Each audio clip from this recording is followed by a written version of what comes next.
Bonjour, shalom à toi, que Dieu te bénisse en abondance.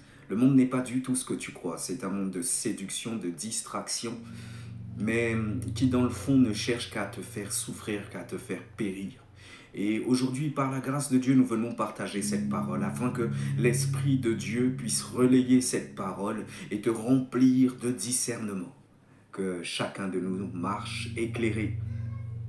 Parce que dans cette société, malheureusement, il est fréquent de croiser des individus fourbes, manipulateurs, prêts à tout pour parvenir à leur fin, même au détriment des autres. Et ces personnes incarnent la malice, l'hypocrisie et le vice. Elles cherchent à asservir ou à se servir des autres pour atteindre leurs objectifs égoïstes. Et pourtant, l'amour de Dieu est bien loin de ces comportements destructeurs. L'amour de Dieu, lui, consiste à chercher l'intérêt des autres, à les aider, à les soutenir, à les aimer sincèrement. Et l'amour que Dieu nous demande d'avoir, c'est un amour sincère, un amour désintéressé, qui ne recherche pas la satisfaction de son propre ego, mais qui se donne pleinement pour le bien-être des autres. Si nous voulons être bénis de Dieu, ne faisons pas à notre manière, ne suivons pas nos convoitises charnelles, ne fonctionnons pas comme le monde nous invite à fonctionner et comme lui-même fonctionne. Ne suivez pas la masse. Il est important de ne pas se laisser duper par ces individus fourbes, parce que Dieu voit tout et chacun va récolter ce qu'il a semé. La malice,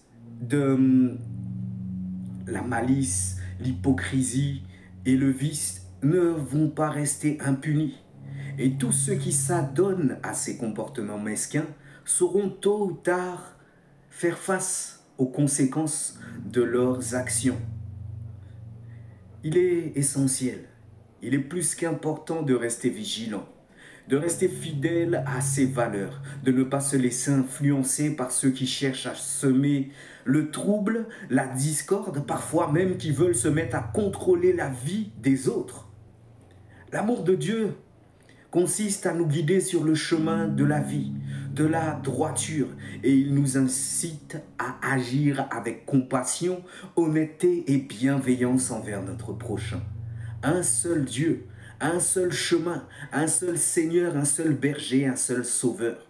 Tout homme qui essaie de se faire Dieu dans et pour la vie des autres, et à plus forte raison pour sa propre vie, n'obtiendra pas grâce aux yeux de l'Éternel et tôt ou tard connaîtra la colère de Dieu, le jugement et la destruction.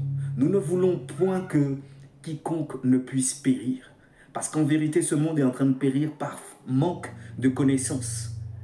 Entre les enseignements du monde, entre la connaissance de Dieu et la volonté de Dieu, une grande confusion est là.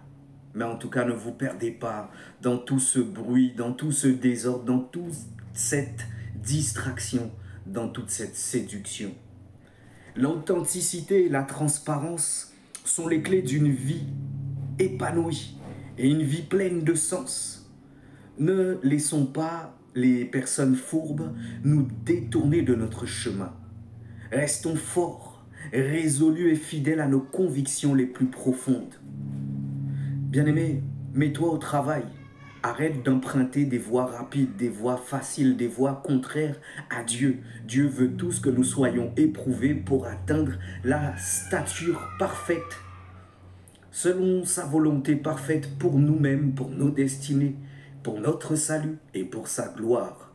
Dieu nous protège et Dieu nous guide et sa lumière nous éclaire sur le véritable chemin de l'amour et de la vérité.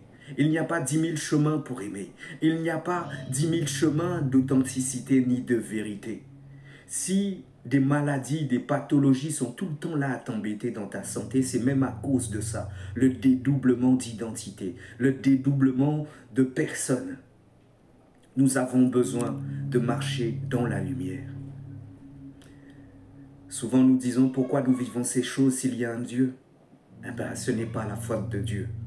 C'est nos fautes, ce sont nos propres convoitises, nos propres choix et nos propres décisions qui nous condamnent en vérité et qui font que parfois bien souvent nous sommes liés, emprisonnés Parce que nous cherchons plus à plaire aux hommes. Parce que nous cherchons plus à prouver les choses aux hommes qu'à nous conformer à Dieu et à marcher selon sa volonté. Mais bien aimés, les temps sont mauvais. Ce monde va passer. Alors, avant qu'il ne soit trop tard, reçois la bénédiction de notre Seigneur et Sauveur. Marche avec lui, donne-lui ta vie. Et à très bientôt. Je te dis à très bientôt. Shalom. N'oubliez pas de partager, de liker, de commenter.